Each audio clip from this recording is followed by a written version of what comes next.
الشيطان اللعين الرجيم بسم الله الرحمن الرحيم وبه نستعين وهو خير الناصر ومعين وكانت الملائكة من بعض قوات تلك السورة التي هي سورة العالم المعبر عنه في اصطلاح القوم بالإنسان الكبير. اچھا، ایک بات یہ عرض کرنی ہے کہ انشاءاللہ کیونکہ فصوص الحکم ہے ہی ایسی کتاب کے جس کے عبارت کے معنی میں جتنا غور و فکر کیا جائے تو بحث بڑھتی جاتی ہے. تو ہم انشاءاللہ چونکہ فصوص الحکم کی جو پہلی فصل ہے فصل آدم، یہ ایک تفصیلی اور لمبی فصل تھی اور ہے، تو اس کو پہ ٹائم لگ گیا ہے. انشاءاللہ جو ہے نا وہ 2-3 امید ہے 2 آئندہ جو ہے جلسوں میں اس کو میں کمپلیٹ کر دوں گا پوری اس کو.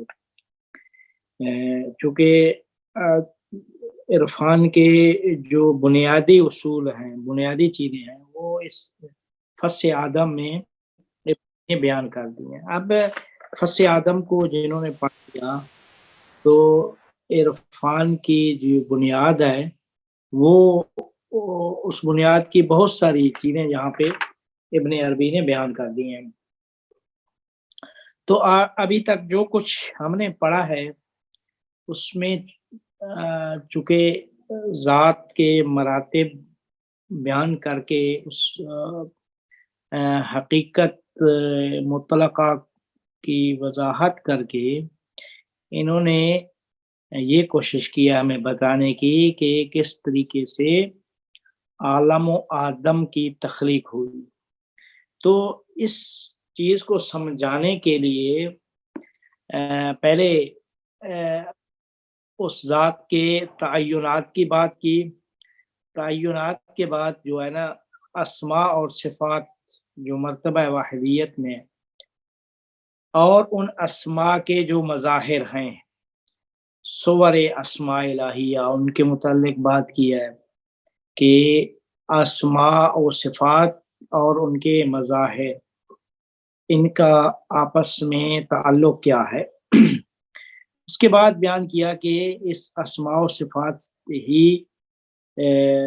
پورے عالم پہ انہی کا تسلط ہے، تو پورے کا پورا عالم جو ہے وہ انہی کا کہ مظاہر کا خلاصہ ہے.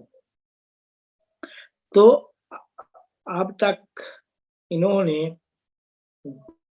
جو آخری بات بیان کی تھی وہ یہ تھی کہ اللہ نے اسماء اور اسماء کی جو آیان ہیں ان کے بعد اللہ نے یہ پورے کا پورا عالم خلق کیا. تو عالم جو تھا بغیر جسد روح کے، جسد بلا روح تھا، تو اس میں روح پھونکنے کے لیے اللہ نے آدم کی تخلیق کی ہے.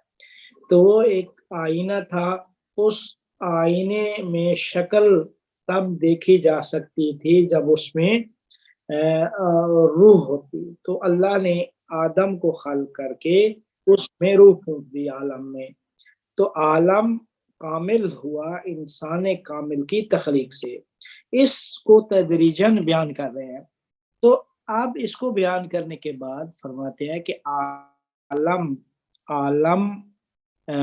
کی تخلیق ہوئی، عالم جسد بلا روح تھا، اس میں روح انسان کامل کی تخلیق سے پھونکی گئی.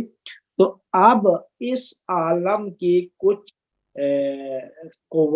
قوتیں ہیں، یعنی اس کی پاورز ہیں جس کے ذریعے سے یہ عالم کیا ہے وہ چل رہا ہے. جو عالم کو چلانے کے لیے اللہ نے کچھ قوتیں خلق کی ہے کہ جن کی ذمہ داری اور ڈیوٹی ہے کہ وہ اس عالم کو کی مختلف چیزوں کا کنٹرول سنبھالیں. جس طریقے سے قرآن میں ہے فالمدبرات امرا،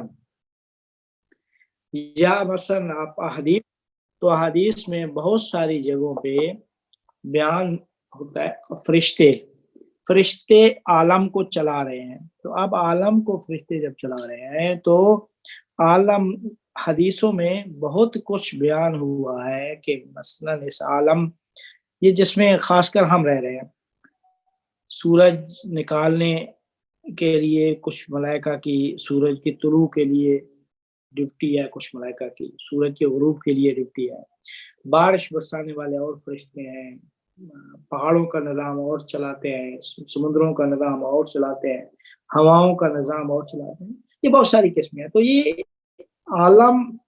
عالم کی جب تخلیق ہوئی، عالم بنا آدم کی تخلیق سے، تو اب اللہ نے اس عالم کی قوتیں ملائکہ کو قرار دیا. قوہ یعنی جس کے ذریعے سے وہ چیز چل رہی ہے. جیسے ہم کہتے ہیں کہ انسان کے اندر اللہ نے روح کی ہے، روح ایک مین پاور ہے. اب روح کی مختلف برانچ کہ اب روح بدن کو چلا رہی ہے اپنی مختلف قوات سے، ہوا سے ظاہریہ سے، ہوا سے باطنیہ سے، یہ ساری کی ساری اس کی قوہ ہے. تو فرماتے ہیں وَقَانَتِ الْمَلَائِكَةُ مِنْ بَعْضِ قُوَّاتِ الْكَسُورَةِ الَّتِي هِيَ صُورَةُ الْعَالَمِ. یہ جو عالم کی صورت جو تھی، شکل، اس کی بعض قوا ملائکہ تھے، بعض قوا ملائکہ تھے کہ المعبر عنہ فی اصطلاح القوم، اس صورت اس کو قوم کی اصطلاح میں فی اصطلاح القوم بالانسان الکبیر، اس عالم کو قوم کی اصطلاح، قوم سے مراد یعنی صوفیہ اور عرفا کی اصطلاح میں تعبیر کیا جاتا ہے انسان کبیر سے. عالم کیا ہے؟ وہ انسان کبیر ہے اور خود انسان صغیر ہے. اچھا، فرماتے ہیں کہ بعد نے یہ بات کی ہے کہ کانت الملائکہ کہا ہے من بعض قوات الکسورہ. یہ جو بعض کیوں کہا ہے؟ کہتے ہیں کہ کیا اور بھی قوا ہے؟ کہتے ہیں ہاں ہیں، ملائکہ کے علاوہ بھی قوا ہے. وہ کون سی ہے؟ جیسے جن و شیاطین ہے، آخر جن و شیاطین سے بھی عالم چل رہا ہے، شیاطین کا بھی اس عالم کو چلانے میں رول ہے. اگر شیاطین نہ ہو تو یہ عالم کا عالم نہ رہے، عالم کا مقصد کیا ہے وہ ختم ہو جائے. تو فرماتے ہیں کہ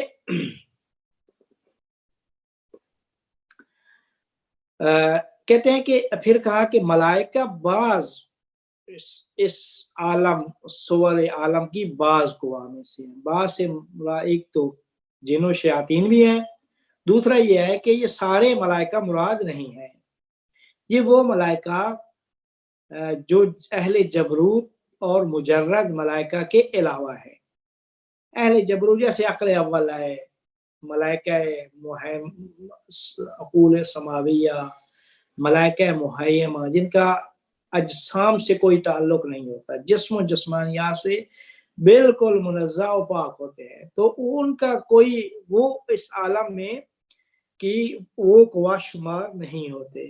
یہ جو کہا بعض قوا، بعض سے مراد وہ اہل جبروت اور اہل ملکوت کے علاوہ ہے. اہل ملکوت وہ نفوس کلیہ جنہیں کہتے ہیں، یا نفوس مجردہ سماویہ جنہیں کہا جاتا ہے. تو کہتے ہیں کہ یہ ان ملائکہ کے علاوہ جو ملائکہ ہیں، یہاں ملائکہ سے مراد وہ ملائکہ کہ جنہوں نے خود حضرت آدم کے متعلق سوال اٹھا دیا تھا، اعتراض کیا تھا، یعنی جن کا کسی نہ کسی طرح سے تعلق ہوتا ہے عالم شہادت میں جسم و جسمانیات سے. وہ جن کی چیزوں کو یا جانتے ہیں یا کوئی نہ کوئی تعلق کی بنیاد پہ انہوں نے آدم کی خلافت پہ اعتراض اٹھایا تھا. تو کہتے ہیں اب قرآن میں آپ دیکھیں، انا انزلناہ فی لیلۃ القدر وما ادراک ما لیلۃ القدر لیلۃ القدر خیر من الف شہر تنزل الملائکۃ والروح فیہا باذن ربہم من کل امر سلام ہی حتی مطلع. یہ جو نزول ہے، یہ نزول اس عالم میں آنا، یہ وہ ملائکہ نہیں ہے اہل ملکوت و جبروت، یہ وہ ملائکہ ہیں کہ جو نزول جنس کا جسم و جسمانیات سے تعلق ہے. تو وہ جتنے بھی ملائکہ اس عالم میں سورج کی ڈپٹی، ستاروں پہ ڈپٹی، آسمانوں پہ ڈپٹی، پہاڑوں پہ ڈپٹی، زمینوں پہ ڈپٹی، یہ سارے کے سارے ملائکہ وہ مراد ہیں. تو وہ ملائکہ اس عالم کی بعض قوتیں ہیں، اس عالم کی یہ شکل جو ہے صورت عالم، اس کی بعض قوہ وہ ملائکہ ہے کہ اس عالم کو صوفیاء کی اصطلاح میں انسان کبیر کہا جاتا ہے. کیوں کہتے ہیں کہ اس وجہ سے انسان کبیر کہا جاتا ہے کہ جو کچھ بھی عالم میں ہے وہ سارے کا سارا وہ انسان کے اندر موجود ہے.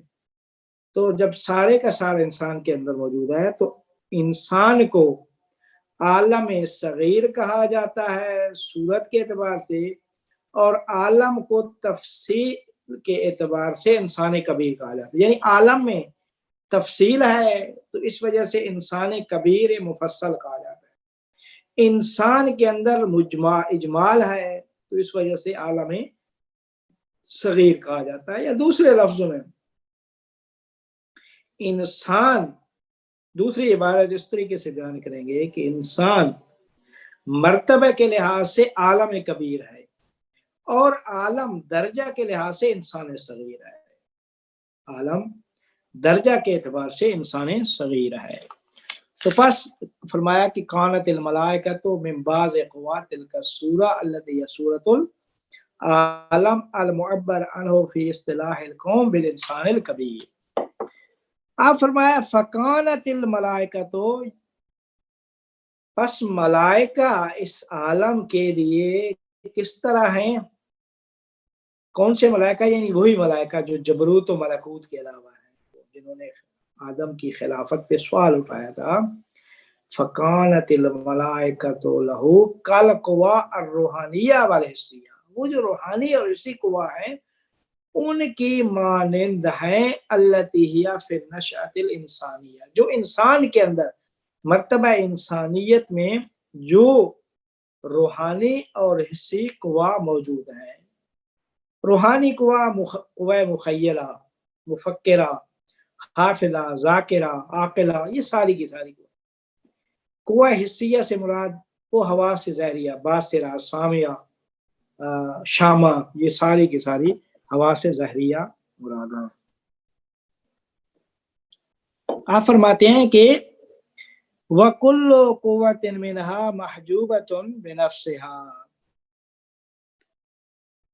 کہتے ہیں ہر قوہ جو ہے ان میں سے ہر قوہ محجوبۃ بنفسہ، خود ایک حجاب ہے، حجاب کے اندر پردے میں، یعنی محجوب ہے، یعنی اس کا حجاب ہے کہ نہ وہ آگے دیکھ سکتی ہے نہ پیچھے دیکھ سکتی ہے، یعنی نہ اس سے اوپر جا سکتی ہے نہ نیچے جا سکتی ہے.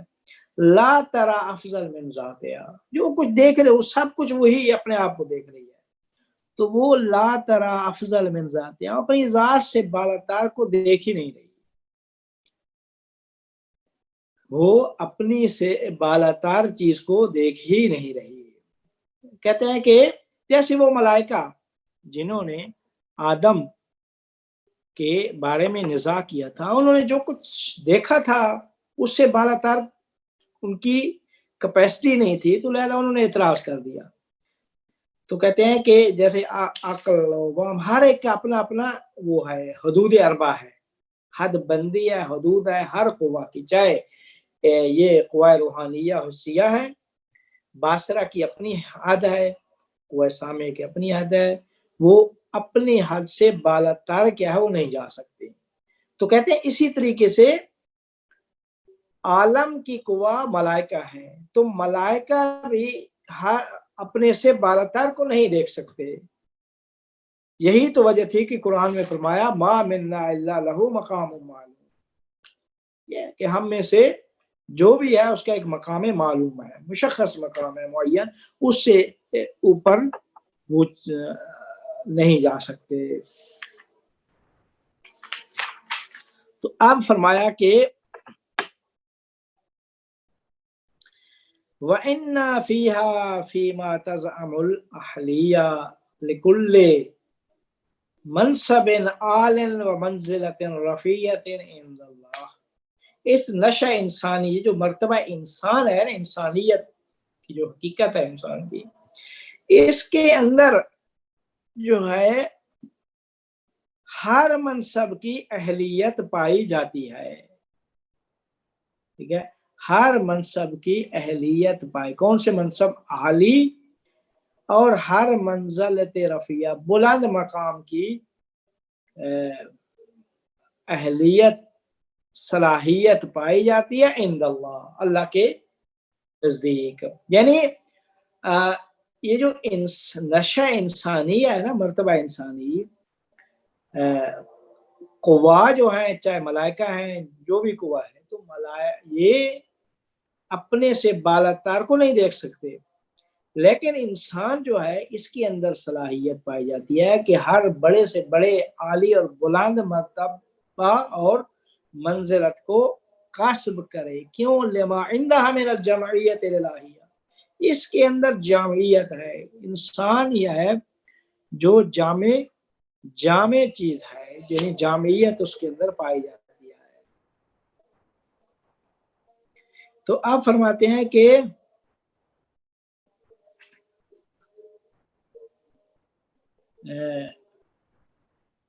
التی، آپ کے پاس عبارت آگے کیا ہے؟ کوئی اور بھی عبارت ہے عربی کی؟ شاہ صاحب آپ پڑھیں.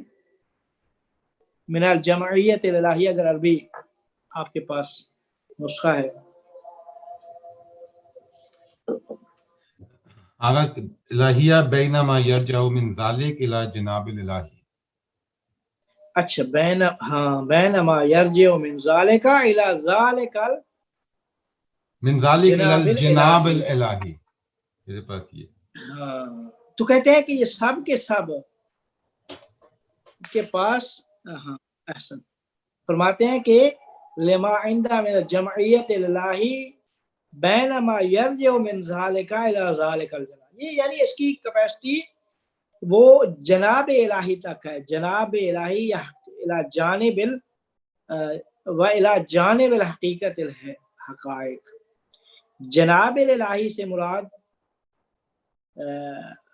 مرتبہ واحدیت ہے، اور الی جانب حقیقت الحقائق جو ہے مرتبہ جانب حقیقت الحقائق مرتبہ احدیت ہے، اور جناب الہی مرتبہ واحدیت ہے. یعنی انسان مرتبہ واحدیت اور اس سے بالاتر کیا ہے، وہ سب کا سب موجود ہے مرتبہ احدیت میں. سب کچھ جو ہے، سب کا سب جتنا بھی ہے، چونکہ مرتبہ واحدیت احدیت کی تفصیل ہے. تو یہ جو جناب الہیہ ہے، یعنی مراد واحدیت ہے. جناب الہی واحدیت، یعنی انسان کے اندر صلاحیت ہے ہر بڑے مقام کو کسب کرنے کی، یہاں تک کہ اس کی بالگشت واحدیت تک ہوتی ہے. یعنی واحدیت تک اس کی کیپیسٹی ہے. واحدیت میں کیا ہے؟ واحدیت میں چونکہ اس میں اللہ جامع جمعی اسماء اس کی عین ثابت، یہ انسان کامل ہے. تو لہذا اس کا جو دائرہ حدود یعنی وہ ہے جانے کی، بلند اوپر جانے کی جو استعداد ہے، وہ مرتبہ واحدیت تک ہے انسان کی. لیکن انسان کے علاوہ ملائکہ ہیں، چاہے دوسری کو ہے، سب کے ساتھ اندر کیا ہے؟ حجاب ہے، اپنے سے بالاتر کو وہ دیکھ ہی نہیں سکتے، محجوب ہیں، اپنے سے آگے پردہ ہے، اپنے سے بالاتر نہیں دیکھ سکتے. اچھا، جناب الہی. اس کے بعد کیا ہے؟ کون سا وہ ہے شاہ صاحب؟ بینما ذالک الی ذالک الجناب الہی و الی جانبی حقیقت الحقائق. حقیقت الحقائق وہی مراد احدیت ہے، وفی کیونکہ واحدیت تفصیل ہے. وفی النشاءۃ الحاملہ، فی النشاءۃ الحاملہ نشأۃ الحاملۃ لہذه الاوصاف الی ما تقتضی. جی تقتضی ہے الطبیعہ طبیعت الکلی، کلی، جی طبیعت الکلیہ وہ جسمانی ہے، یہ جو جسمانی حقیقت ہے طبیعت الکلیہ. دیکھیں یعنی ہم اس عالم میں یہ جو طبیعت کلیہ ہماری ہے، عالم شہادت کا یہ جو جسم جسمانیات ہے جس میں ہم یہ لے کر اس یعنی یہ بدن جو ہے ہمارا، یہ جسم کیا ہے، یہ حامل ہے یعنی اس نے اٹھایا ہوا ہے ان اوصاف کے مجموعے کے. کون سے اوصاف کے؟ انسان کے اندر یہ صفت پائی جاتی ہے کہ ہر بلند سے بلند مرتبے کو کسب کر کے مرتبہ واحدیہ تک پہنچ سکے. یعنی جو کچھ تقاضا ہے طبیعت کلیہ کا، جسم و جسمانیات کا، اس کے اندر جسم و جسمانیات میں جب انسان آیا ہے تو ان اوصاف کو لے کر آیا ہے. کون سے اوصاف؟ کہ اس کے انسان کے اندر ہر بڑے سے بڑے منصب کو کسب کرنے کی صلاحیت ہے، جہاں تک کہ مرتبہ واحدیت ہے. جہاں ملائکہ نے کہا تھا لو دنوت عن ملتان، جبرائیل نے کہا تھا لا احترقت. یہ میں ایک آگے تھوڑا سا بھی ذرہ بار بھی آگے گیا تو میری پر جل جائیں گے.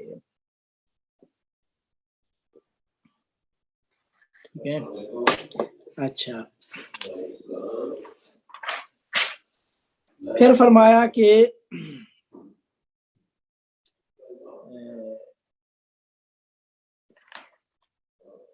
التی حسرت قوابل العالم کلہ، قوابل العالم کلہ اعلیہ و اسفلہ. التی تقتضی ہے طبیعت الکلیہ حسرت قوابل العالم، تمام کہتے ہیں کہ قوابل عالم، اسفلو تمام کے تمام، اعلیٰ اور اسفل. اعلیٰ یعنی وہ عقول و نفوس ہیں، اسفل یعنی وہ جسم و جسمانیات جو ہے. التی حسرت قوابل العالم کلہ اعلیٰ و اسفل، یعنی جتنے کے یعنی جو کچھ بھی یعنی قوابل العالم، عالم کے اندر انسان ہے اور انسان کے اندر پورے کا پورا عالم ہے، اور یہ جو انسان کے اندر عالم ہے تو اس انسان کے اندر اعلیٰ سے اسفل یعنی عقل و نفوس و جسم و جسمانیات ہے. التی حسرت قوابل العالم، کے عالم کو قبول، قوابل العالم وہ آیان وجودیہ جیسے کہا جاتا ہے، جن کو کیا کہتے ہیں، قوابل العالم آیان وجودیہ جو عقول و نفوس ہے اوپر سے نیچے تک. اسفل جو ہے وہی جسم و جسمانیات ہیں.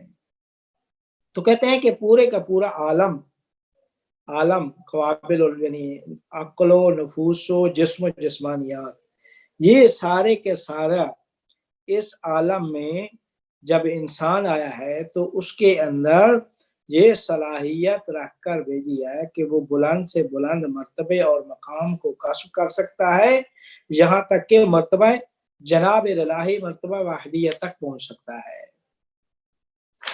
یہ اس کا ترجمہ ہو گیا جی. اب آگے فرمایا وہذا، میں بہت ساری قیصری کی میں تو بہت زیادہ اس کی جو ہے نا وہ 3 صفحوں میں وضاحت پیش کیا ہے، لیکن وہ بہت ساری زیادہ تر اصطلاحات ہیں تو میرے خیال میں اس کی کوئی خاص ضرورت نہیں ہے. یعنی وہ مطلب وہی ہے جو کچھ ہم نے بیان کر دیا ہے. تو فرماتے ہیں کہ وہذا لا یعرفہ عقل بطریق نظر فکری. وہالا یعنی یہ جو طبیعت کے اندر پورے کے پورے عالم، انسانی طبیعت کے اندر عالم کی سب چیزوں کو قبول کرنے کی صلاحیت ہے، یہ سارے کی ساری لا یعرفہ عقل